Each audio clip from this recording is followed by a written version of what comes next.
நிபந்தனை ஜாமீனில் வெளியே வந்துள்ள செந்தில் பாலாஜி அமலாக்கத்துறை அலுவலகத்தில் கையெழுத்திடுவதற்காக தற்போது ஆஜராகியிருக்கிறார்.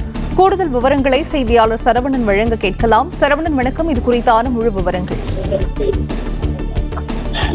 முன்னாள் அமைச்சர் செந்தில் பாலாஜி சட்டவிரோத பணப்பரிமாற்ற வழக்கில் கைது செய்யப்பட்டு 471 நாட்களுக்கு பிறகு நிபந்தனை ஜாமீனில் வெளியில் வந்தார்.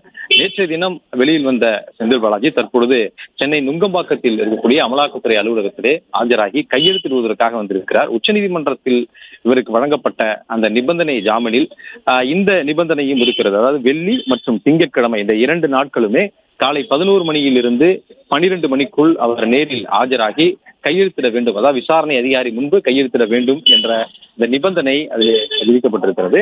அதன்படி தற்பொழுது நுங்கம்பாக்கத்தில் இருக்கக்கூடிய அமலாக்கத்துறை அலுவலகத்தில் 5வது தளத்தில் தற்போது விசாரணை அதிகாரி கார்த்திக் தேசாரி முன்னிலையில ஆஜராகி கையெழுத்திடுவதற்காக சென்றிருக்கிறார்.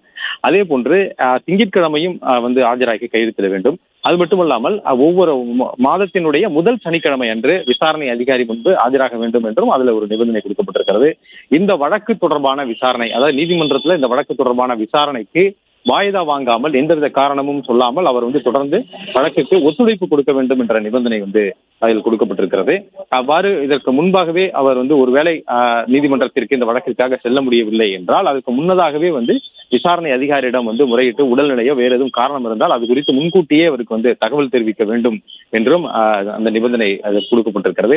அதே போன்று இவருடைய பாஸ்போர்ட்டை சிறப்பு நீதிமன்றம், அதாவது வழக்கு நடைபெறக்கூடிய நீதிமன்றத்திலே ஒப்படைக்க வேண்டும் என்ற நிபந்தனையும் கொடுக்கப்பட்டிருக்கிறது. இப்படி பல்வேறு நிபந்தனைகளின் அடிப்படையில முன்ஜாமீன் வழங்கப்பட்டிருக்கக்கூடிய நிலையில் அந்த நிபந்தனையின்படி தற்பொழுது அமலாக்கத்துறை அலுவலகத்திற்கு செந்தில் பாலாஜி ஆஜராகி கையெழுத்திடுவதற்காக வந்திருக்கிறார்.